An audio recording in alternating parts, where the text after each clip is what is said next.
Material science and മെട്രോളജിയുടെ second മൊഡ്യൂളിൻ്റെ class നമ്മൾ ഓൾറെഡി പഠിച്ചുകൊണ്ടിരിക്കുകയാണ്. നമ്മുടെ പുതിയൊരു ക്ലാസ്സാണ്.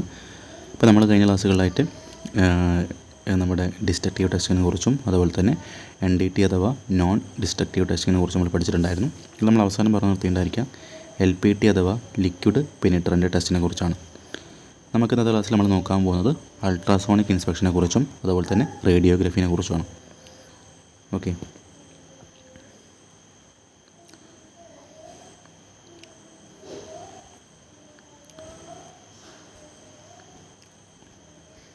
നമ്മൾ ലാസ്റ്റ് ക്ലാസ്സിൽ ഡിസ്കസ് ചെയ്തത് ലിക്വിഡ് പെനിട്രൻ്റ് ടെസ്റ്റിംഗ് ആയിരിക്കും. അതിൻ്റെ ആ ഒരു വർക്കിംഗ് പ്രിൻസിപ്പിൾ അല്ലെങ്കിൽ ആ ഒരു പ്രൊസീജിയറൊക്കെ മനസ്സിലാക്കി വെക്കുക. സോ നമ്മളിന്ന് ഫസ്റ്റ് പഠിക്കാൻ പോകുന്നത് അൾട്രാസോണിക് ഇൻസ്പെക്ഷനെ കുറിച്ചാണ്. ഓക്കെ, അപ്പോൾ അൾട്രാസോണിക് ഇൻസ്പെക്ഷൻ എന്ന് പറയുന്ന സമയത്ത് നമ്മളിവിടെ ഉപയോഗിക്കുന്ന ഒരു പ്രിൻസിപ്പിൾ, ഇതിൻ്റെ ഒരു വർക്കിംഗ് പ്രിൻസിപ്പിളായിട്ട് പറയുന്നത് ശരിക്കും നമ്മൾ സൗണ്ട് എനർജിയാണ് ഇവിടെ നമ്മൾ ആ ഒരു ഡിഫക്റ്റുകളൊക്കെ കണ്ടെത്താനായിട്ട് നമ്മൾ യൂസ് ചെയ്യുന്നത്. ഓക്കെ, അപ്പോൾ ഇവിടെ നോക്കാം, ഇവിടെ എന്തൊക്കെയാണ് പ്രിൻസിപ്പിളായിട്ട് പറഞ്ഞിരിക്കുന്നത് നോക്കാം. അൾട്രാസോണിക് അഥവാ ultrasonic non destructive testing, also known as ultrasonic NDT or simply UT. It is a method of characterizing the thickness or internal structure of a test piece through the use of high frequency sound waves. നമ്മൾ പറഞ്ഞ പോലെ ഈ ഇൻറ്റേർണലായിട്ട് അകത്തുണ്ടാകുന്ന ക്രാക്കുകളോ അല്ലെങ്കിൽ internal സ്ട്രക്ചറിനകത്തുണ്ടാകുന്ന ഡിഫക്റ്റുകളൊക്കെ നമ്മൾ high ഫ്രീക്വൻസിയുള്ള sound waves ഉപയോഗിച്ചായിരിക്കും നമ്മൾ കണ്ടെത്തുന്നുണ്ടായിരിക്കുക. The frequencies or pitch used for ultrasonic testing are many times higher than the limit of human hearing, most commonly in the range from 500 kHz to 20 MHz. അപ്പോൾ നമ്മളിവിടെ use ചെയ്യുന്ന ഈ ഒരു ultrasonic testing ഇൻസ്ട്രുമെൻറ്റിൽ അല്ലെങ്കിൽ നമ്മൾ ആ ഇൻസ്ട്രുമെൻറ്റിൽ യൂസ് ചെയ്യുന്ന ആ ഒരു സൗണ്ടിൻ്റെ ഫ്രീക്വൻസി എന്ന് പറഞ്ഞാൽ നമുക്ക് മനുഷ്യന് കേൾക്കാൻ സാധിക്കുന്നതിനേക്കാളും ഒരുപാട് വലിയ സൗണ്ടായിരിക്കും. അതായത് ഒരുപാട് ഫ്രീക്വൻസിയിലുള്ള സൗണ്ടാണ്. അതായത് ഏകദേശം 500 kHz to 20 MHz വരെ വരുന്ന റേഞ്ചിലുള്ള ആ ഒരു ഫ്രീക്വൻസിയാണ് നമ്മൾ യൂസ് ചെയ്യുന്നത്. ഓക്കെ, ഇത് നമുക്കതിൻ്റെ വർക്കിംഗ് പ്രിൻസിപ്പിളിൽ വരുന്ന പ്രധാനപ്പെട്ട വർക്കിംഗ് പാർട്സാണ് പറയാൻ പോകുന്നത്. A typical ultrasonic inspection system consists of several functional units such as. അതിൽ വരുന്ന പ്രധാനപ്പെട്ട ഭാഗങ്ങളാണ്. അപ്പോൾ ഈ പേരുകൾ ഓർത്ത് വെക്കണം. നമ്മൾ ഫിഗറൊക്കെ വരച്ച് ഡയഗ്രാം വരച്ച് എക്സ്പ്ലെയിൻ ചെയ്യുമ്പോൾ നമുക്കിതിന് ഓരോന്നിനെ കുറിച്ചും കൃത്യമായിട്ടുള്ള ഒരു ധാരണ ഉണ്ടായിരിക്കണം. ഓക്കെ, ഇതിലുണ്ടായിരിക്കുന്നത് പൾസർ അല്ലെങ്കിൽ റിസീവറാണ്, പിന്നെ ട്രാൻസ്ഡ്യൂസർ, അതുപോലെ തന്നെ നമുക്ക് കിട്ടുന്ന സിഗ്നലുകൾ, നമ്മൾ ആ സൗണ്ട് എനർജി ഉപയോഗിച്ച് കിട്ടുന്ന സിഗ്നൽ ഉപയോഗിച്ച് എന്ത് ചെയ്യും, അല്ലെങ്കിൽ നമ്മളൊരു ഇമേജ് ക്രിയേറ്റ് ചെയ്യും. അപ്പോൾ അതിന് ഡിസ്പ്ലേ ചെയ്യാനുള്ള ഡിസ്പ്ലേ ഡിവൈസുകൾ ഉണ്ടായിരിക്കും. ഓക്കെ, അപ്പോൾ ഇതാണ് നമ്മുടെ ഒരു അൾട്രാസോണിക് ഇൻസ്പെക്ഷൻ ഡിവൈസിലുണ്ടാകുന്ന പ്രധാനപ്പെട്ട ഡിവൈസുകൾ എന്ന് പറയുന്നത്. ഓക്കെ, അപ്പോൾ നമുക്കിതിൻ്റെ വർക്കിംഗ് ഒന്നുകൂടി മനസ്സിലാക്കാനായിട്ട് ഇവിടെ ജസ്റ്റ് ഈ ഒരു ഫിഗർ ഒന്ന് നോക്കുക. നമ്മൾ പറഞ്ഞ 3 പ്രധാനപ്പെട്ട പാർട്സിൽ ഒരു പാർട്ടാണ് പൾസർ അഥവാ റിസീവർ, പിന്നെ ഒരു പാർട്ടാണ് ട്രാൻസ്ഡ്യൂസർ. പിന്നെ നമുക്ക് ആ സിഗ്നൽ ഉപയോഗിച്ച് ആ ഒരു റീഡിങ് അഥവാ അവിടെ ആ ഒരു ഗ്രാഫിക്കൽ റെപ്രസെൻറ്റേഷൻ തരും. നമുക്ക് അതിൻ്റെ ആ ഒരു ക്രാക്കിനെ കുറിച്ചൊക്കെ മനസ്സിലാക്കാനായിട്ടുള്ള ഇമേജ് തരുന്ന ഭാഗം നമ്മുടെ ആ ഒരു ഡിസ്പ്ലേ ഡിവൈസാണ്. ഇവിടെ ഓസിലോസ്കോപ്പാണ് യൂസ് ചെയ്യുന്നത്. ഇവിടെ കാണുന്നത് നമ്മുടെ വർക്ക് പീസാണ് അഥവാ സ്പെസിമെനാണ്. ആ സ്പെസിമെൻ്റെ അകത്ത് ഇവിടെ കാണുന്ന പോലെ ക്രാക്കുകളൊക്കെ ഉണ്ട്. അപ്പോൾ നമുക്ക് ആ ക്രാക്കുകളായിരിക്കും എന്ത് ചെയ്യുന്നത്, ഫസ്റ്റ് ഇവിടെ കാണുന്ന പോലെ ഈ ഒരു ട്രാൻസ്ഡ്യൂസർ ഉപയോഗിച്ച് ഡിറ്റക്ട് ചെയ്യുന്നുണ്ടായിരിക്കുക. പിന്നെ അതുപോലെ പൾസറിനും റിസീവറിനും പ്രത്യേക ഫങ്ഷൻസ് ഉണ്ട്. അപ്പോൾ നമുക്ക് ഓരോന്നിൻ്റെയും ഫങ്ഷൻസിനെ കുറിച്ച് നമുക്ക് ആദ്യം ഒരു ഐഡിയ ഉണ്ടാക്കി വെക്കാം. ഓക്കെ, അപ്പോൾ നമ്മളിതിന് കോമൺ ആയിട്ട് നമുക്ക് ഈ ഒരു സിസ്റ്റത്തിനെ നമ്മൾ ഈ ഒരു സൗണ്ട് എനർജി അഥവാ അൾട്രാസോണിക് ഇൻസ്പെക്ഷനിൽ ഉപയോഗിക്കുന്ന ഒരു പ്രിൻസിപ്പിൾ എന്ന് പറഞ്ഞാൽ ഹൈ ഫ്രീക്വൻസി സൗണ്ടാണ്. അപ്പോൾ ശരിക്കും ആ ഒരു സൗണ്ട് എനർജി പ്രൊഡ്യൂസ് ചെയ്യുന്ന ഭാഗം എന്ന് പറഞ്ഞാൽ ശരിക്കും പൾസ് എക്കോ സിസ്റ്റമാണ്. അപ്പോൾ ഇതിൻ്റെ വർക്കിംഗ് പ്രിൻസിപ്പിളായിട്ട് വരുന്ന പ്രധാനപ്പെട്ട ഭാഗമാണ് പൾസ് എക്കോ സിസ്റ്റം എന്ന് പറയുന്നത്. അപ്പോൾ നമുക്ക് നോക്കാം എന്തൊക്കെയാണ് പറഞ്ഞിരിക്കുന്നത് നോക്കാം. The pulse echo system is a widely used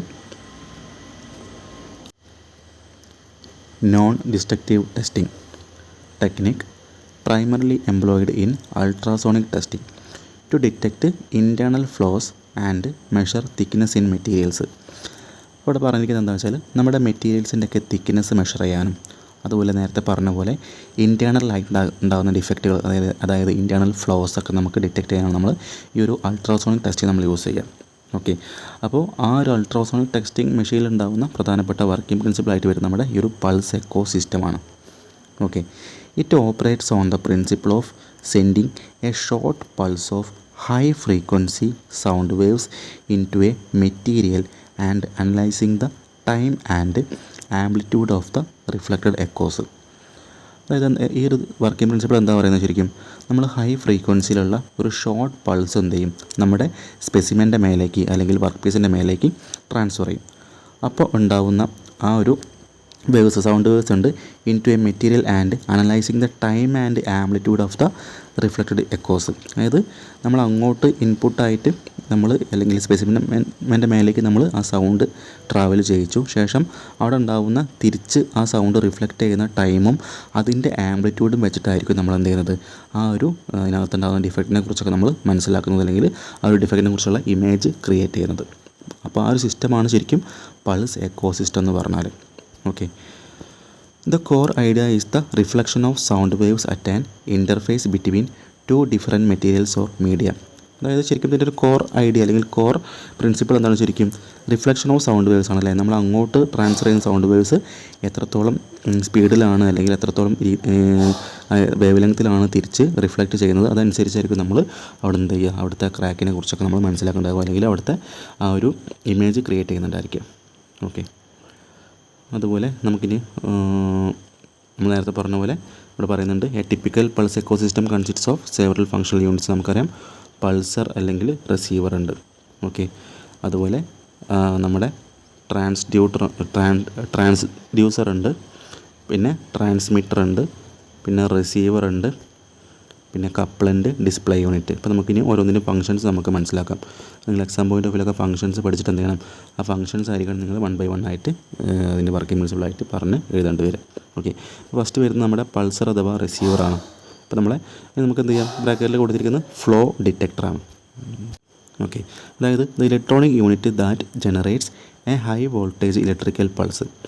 അതായത് high voltage electrical pulse generate ചെയ്യുന്ന ആ ഡിവൈസാണ് പൾസർ എന്ന് പറയുന്നത്. ഓക്കെ. പൾസ് ക്രിയേറ്റ് ചെയ്യുന്ന device pulser. Okay. Pulser and drive the transducer and also amplifies and processes the returning electrical signals.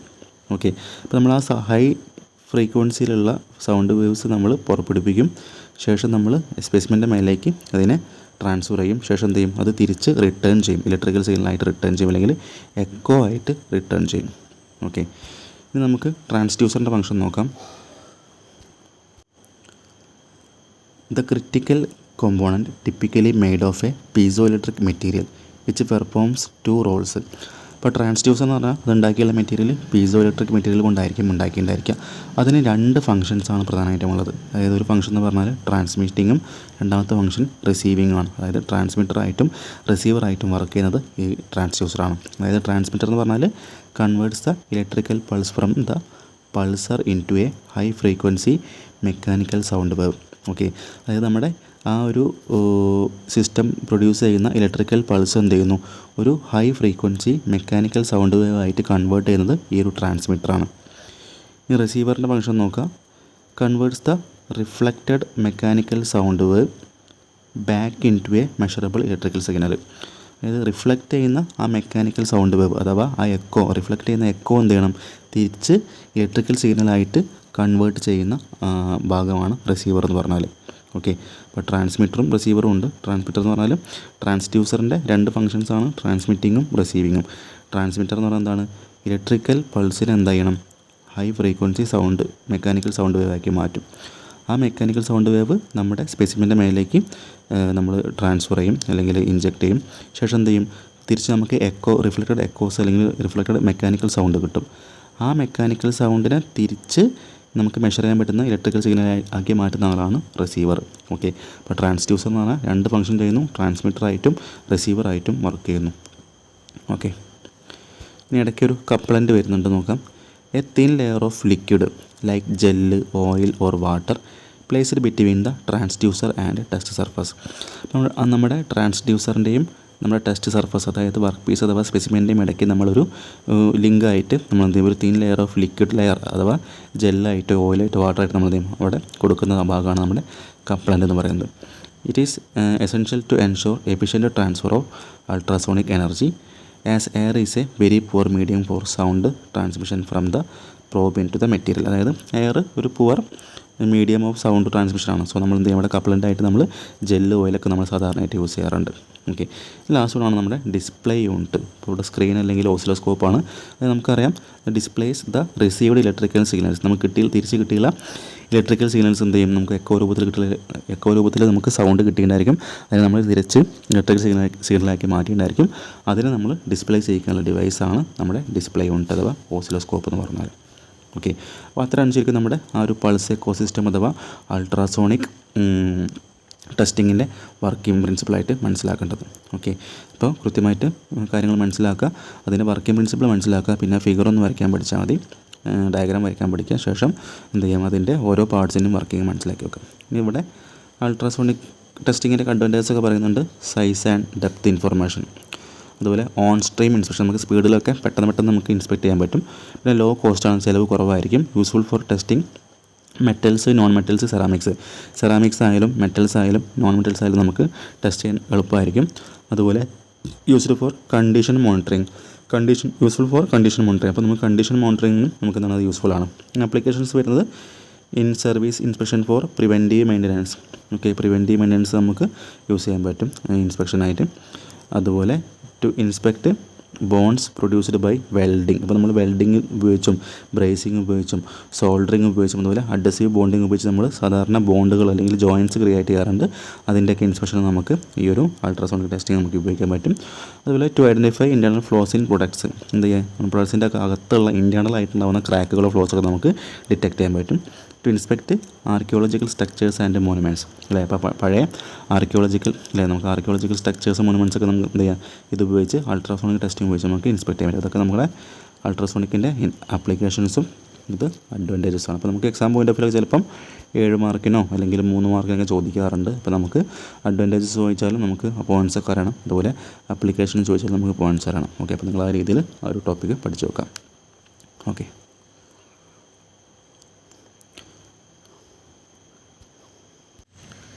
നമുക്ക് next വരുന്നത് radiographic ടെസ്റ്റിങ്ങിനെ കുറിച്ചാണ്. ഓക്കെ, അപ്പോൾ റേഡിയോഗ്രാഫിക് ടെസ്റ്റിംഗ് എന്ന് പറഞ്ഞാൽ നമ്മൾ സാധാരണയായിട്ട് നമ്മുടെ ശരീരത്തിലുള്ള വല്ല എല്ലുകളൊക്കെ പൊട്ടി എന്നുള്ള സംശയം തോന്നുമ്പോഴൊക്കെ നമ്മൾ സാധാരണ എക്സ്റേ എടുക്കാറുണ്ട്. അല്ലെങ്കിൽ നമ്മുടെ വല്ല കാലിനോ കൈക്കോ വല്ല ഫ്രാക്ചറൊക്കെ സംഭവിച്ചതെന്ന് സംശയം തോന്നുമ്പോൾ നമ്മൾ സാധാരണ നമ്മുടെ ഡോക്ടേഴ്സ് എക്സ്റേ എടുക്കാൻ വേണ്ടി റെക്കമെൻഡ് ചെയ്യാറുണ്ട്. ഇത് നമുക്കറിയുന്നതാണ്, കോമണായിട്ട് അറിയുന്ന ഒരു കാര്യമാണ് എക്സ്റേയെക്കുറിച്ച്. അതായത് ഇപ്പോൾ നമ്മുടെ കൈയോ കാലൊക്കെ എന്ത് ചെയ്യും, ആ എക്സ്റേയുടെ ലൈറ്റ് വരുന്ന അവിടെ നമ്മൾ കൊണ്ടുപോയി വെക്കും. ശേഷം നമ്മുടെ ശരീരത്തിലൂടെ ആ ലൈറ്റ്സ് എന്ത് ചെയ്യും, ഇൻറ്റേർണലായിട്ട് ട്രാൻസ്ഫർ ചെയ്യും. ശേഷം എന്ത് ചെയ്യും, നമുക്ക് ആ ഒരു ലൈറ്റ് പാസ് ചെയ്തതനുസരിച്ച് നമുക്കൊരു ഇമേജ് കിട്ടും. അപ്പോൾ ആ ഒരു ഇമേജിൽ നമുക്ക് എന്ത് ചെയ്യും, പ്രിൻ്റ് ഔട്ടായിട്ട് നമ്മൾ നോക്കി കഴിഞ്ഞാൽ മനസ്സിലാവും. അപ്പോൾ നമ്മുടെ എല്ലിനകത്തോ അല്ലെങ്കിൽ എന്തെങ്കിലും ക്രാക്കുകളോ എന്തെങ്കിലും പ്രശ്നങ്ങളൊക്കെ ഉണ്ടെങ്കിൽ അതിൽ കുറച്ച് കട്ടിയായിട്ട്, ഇപ്പോൾ എല്ലാണെങ്കിൽ ഇപ്പോൾ നമുക്ക് എല്ലിൻ്റെ ഭാഗം ബോണ്ട് ഭാഗം ഇപ്പോൾ ഇങ്ങനെ കാണുന്നുണ്ടെങ്കിൽ ചിലപ്പം അവിടെ ഒരു ക്രാക്കോ എന്തെങ്കിലും നമുക്ക് കൃത്യമായിട്ട് അവിടുന്ന് ആ ക്രാക്ക് ആ ഇമേജിൽ ക്രാക്ക് തെളിയുന്നുണ്ടായിരിക്കും. ഓക്കെ, ഇനി അഥവാ നമ്മുടെ ശരീരത്തിനകത്ത് എന്തെങ്കിലും പെട്ട് നമ്മുടെ വയറ്റിലെങ്ങനെ എന്തെങ്കിലും വല്ല ചെറിയ എന്തെങ്കിലും ഒരു കോയിനൊക്കെ നമ്മുടെ പെട്ടെന്ന് വിചാരിക്കാം. ഓക്കെ, ഒരു മെറ്റലിൻ്റെ കോയിനൊക്കെ പെട്ടെന്ന് വിചാരിക്കാം. അപ്പോൾ നമ്മുടെ ഒരു എക്സ്റേ ഒക്കെ എടുത്ത് നോക്കി നമുക്ക് എന്ത് ചെയ്യാം, ഒരു പക്ഷേ നമ്മുടെ ശരീരത്തിനകത്തുള്ള ചിലപ്പോൾ കോയിൻ ഇരിക്കുന്നത് നമുക്കിങ്ങനെ ഡാർക്കായിട്ട് വിസിബിൾ ആവുന്നുണ്ടായിരിക്കും. ഇതിൻ്റെ അർത്ഥം ഡാർക്കായിട്ട് കാണിച്ചാൽ അതിലൂടെ ലൈറ്റ് പാസ് ചെയ്ത് പോകുന്നില്ല. അപ്പോൾ അവിടെ എന്തോ അബ്നോർമലായിട്ട്, ഇപ്പോൾ നമ്മുടെ സാധാരണ ബോൺസ് ഒഴികെ ഉള്ള ഡോക്ടേഴ്സിന് അറിയാമല്ലോ സാധാരണ ബോൺസിൻ്റെ ഒക്കെ സ്ഥാനങ്ങൾ അറിയാം. അപ്പോൾ അവിടെ അബ്നോർമലായിട്ട് എന്തെങ്കിലും ഒരു ഭാഗം അവിടെ കാണുന്നുണ്ടെങ്കിൽ എന്തായിരിക്കും തോന്നുന്നുണ്ടായിരിക്കുക, അവിടെ എന്തോ ഒരു കാര്യം അവിടെ വന്നിട്ടുള്ള കാര്യം മനസ്സിലാക്കാൻ പറ്റും. അപ്പോൾ നമുക്ക് കോമൺ ആയിട്ട് എക്സ്റേയെ കുറിച്ച് അറിയുന്നതാണ്. അപ്പോൾ ശരിക്കും ആ ഒരു ടെസ്റ്റിംഗ് തന്നെയാണ് നമ്മുടെ ഈ ഒരു റേഡിയോഗ്രാഫി ടെസ്റ്റിംഗ് കൊണ്ട് ഉദ്ദേശിക്കുന്നത്. അതായത് it is based on differential absorption of radiation, അല്ലേ. അപ്പോൾ റേഡിയേഷനെ ഒരു അബ്സോർബ് ചെയ്യുന്ന ഒരു പ്രിൻസിപ്പിളാണ് ഇവിടെ യൂസ് ചെയ്യുന്നത്. ഓക്കെ, അപ്പോൾ denser material absorb more radiation and gives a lighter marks on radiographs. അപ്പോൾ എന്തായിരിക്കും, ഡെൻസർ മെറ്റീരിയൽസ് എന്ത് ചെയ്യും, മോർ റേഡിയേഷൻ അബ്സോർബ് ചെയ്യുന്ന കാരണം നമുക്ക് ആ ഒരു എന്താ പറയുക, അതിൻ്റെ ഒരു റിസൾട്ടായിട്ട് കിട്ടുന്ന ആ ഒരു ഇമേജിൽ എന്തായിരിക്കും, ലൈറ്റർ മാർക്സ് ആയിരിക്കും കാണുന്നുണ്ടായിരിക്കാം. Radiation source can be x-ray machine or isotopes. അപ്പോൾ ഈ ഒരു റേഡിയേഷൻ സപ്ലൈ ചെയ്യുന്ന ആ ഒരു മെഷീനാണ് നമ്മുടെ എക്സ്റേ മെഷീൻ നമ്മൾ കോമൺ ആയിട്ട് പറയുന്നത്. അപ്പോൾ നമുക്കറിയാവുന്ന എക്സ്റേ മെഷീൻ തന്നെയാണ് ഇവിടെ പ്രിൻസിപ്പളായിട്ട് വരുന്നത്, അല്ലെങ്കിൽ ഇതിൻ്റെ വർക്കിംഗ് ആയിട്ട് ഉദ്ദേശിക്കുന്നത്. When radiation passes through material it is partially absorbed by the material, അല്ലേ. അപ്പോൾ റേഡിയേഷൻ മെറ്റീരിയലിലൂടെ പാസ് ചെയ്യുമ്പോൾ എന്തായിരിക്കും, അവിടെ പാർഷ്യലായിട്ട് എന്ത് ചെയ്യും, ആ മെറ്റീരിയൽ ആ റേഡിയേഷൻ അബ്സോർബ് ചെയ്യുന്നുണ്ടായിരിക്കും. If there is any discontinuity in the material under scan, നമ്മൾ നേരത്തെ പറഞ്ഞ പോലെ നമ്മുടെ ശരീരത്തിൻ്റെ കേസിൽ നമ്മൾ പറഞ്ഞു എന്തെങ്കിലും ഒരു ഡിസ്കണ്ടിന്യൂറ്റി അല്ലെങ്കിൽ എന്തെങ്കിലും ഒരു പ്രശ്നം അവിടെ ഉണ്ടെങ്കിൽ we can get identification marks of varying colour in the radiographs after processing and showing its shape. നമ്മൾ പറഞ്ഞ പോലെ ആ ഒരു കിട്ടുന്ന റിസൾട്ട് എന്തായിരിക്കും, അതിൻ്റെ കളറിൻ്റെ വ്യത്യാസം അനുസരിച്ച് ചിലപ്പോൾ ഡെൻസർ ആകുമ്പോൾ കുറച്ച് തിക്കായിട്ടായിരിക്കും കളർ കാണുന്നുണ്ടായിരിക്കും, അതനുസരിച്ച് എന്തായിരിക്കും, അല്ലെങ്കിൽ ലൈറ്റർ ആയിട്ടായിരിക്കും കാണുന്നുണ്ടായിരിക്കുക. അതനുസരിച്ച് എന്ത് ചെയ്യും, നമുക്ക് അവിടെയുള്ള ഇമേജ് നോക്കിയിട്ട് നമുക്ക് അവിടുത്തെ ഒരു ഡിഫക്റ്റിനെ ഐഡൻറ്റിഫൈ ചെയ്യാൻ പറ്റും. ഓക്കെ, ഇപ്പോൾ ഇവിടെ ജസ്റ്റ് ഒരു റേഡിയോഗ്രാഫി ടെസ്റ്റിങ്ങിൻ്റെ ഒരു എക്സാമ്പിൾ അല്ലെങ്കിൽ ആ ടെസ്റ്റിങ്ങിൻ്റെ വർക്കിംഗ് പ്രിൻസിപ്പിൾ കാണിച്ചിട്ടുണ്ട്. ഫിഗറിലൂടെ ഒരു വർക്ക് പീസ് ഇവിടെ കാണിച്ചിട്ടുണ്ട്. ഇത് റെക്റ്റാങ്കുലർ ഷേപ്പിലൊരു വർക്ക് പീസ് കാണിച്ചിട്ടുണ്ട്. കണ്ടോ, ഇവിടെ വർക്ക് പീസ് കൊടുത്തിട്ടുണ്ട്.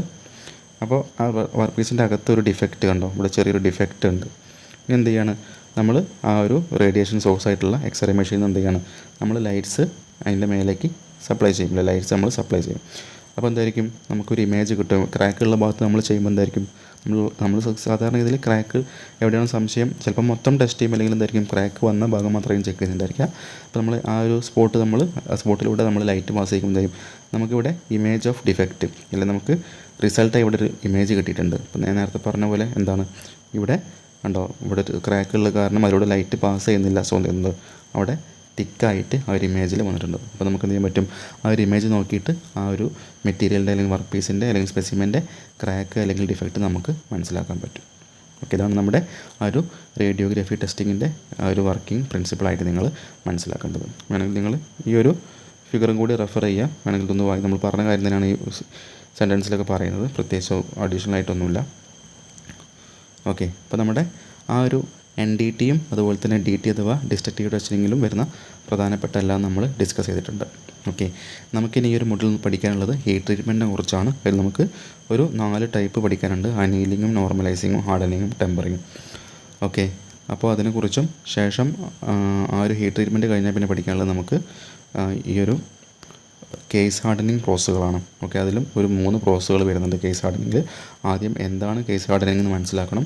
ശേഷം അതിൽ വരുന്ന 3 പ്രോസസ്സുകൾ എന്താണെന്ന് മനസ്സിലാക്കണം. ഓക്കെ, പിന്നെ അതിൻ്റെ അപ്ലിക്കേഷൻസൊക്കെ പഠിക്കാനുണ്ട്. അത്രയും ആയാൽ നമ്മുടെ ആ ഒരു മൊഡ്യൂളിൻ്റെ പ്രധാനപ്പെട്ട ഭാഗങ്ങളെല്ലാം കംപ്ലീറ്റ് ആവും. പിന്നെ ലാസ്റ്റ് വരുന്ന ചെറിയൊരു ടോപ്പിക്കാണ് നമ്മുടെ non ferrous metals. Okay, non ferrous metals എന്ന് പറയുമ്പോൾ കോപ്പറുണ്ട്, അതുപോലെ കോപ്പർ അലോയ്സ് വരുന്നുണ്ട്, അലുമിനിയം അലോയ്സ് വരുന്നുണ്ട്. അപ്പോൾ കോപ്പറിൻ്റെയും അലുമിനിയത്തിൻ്റെയൊക്കെ പ്രധാനപ്പെട്ട അലോയ്സിനെ കുറിച്ചാണ് ജസ്റ്റ് ഒന്ന് മനസ്സിലാക്കി പോകേണ്ടത്. ഓക്കെ, അപ്പോൾ നമുക്കൊരു 1-2 ക്ലാസ് കൊണ്ട് നമുക്ക് എന്ത് ചെയ്യാൻ പറ്റും, ഈ ഒരു മൊഡ്യൂൾ നമുക്ക് വൈൻഡപ്പ് ചെയ്യാൻ പറ്റും. ഓക്കെ, അപ്പോൾ നമ്മൾ ഇന്നത്തെ ക്ലാസ് ഇവിടെ വൈൻഡപ്പ് ചെയ്യണം. ബാക്കി നമുക്ക് നെക്സ്റ്റ് ക്ലാസ് ഡിസ്കസ് ചെയ്യാം. Okay, thank you for watching.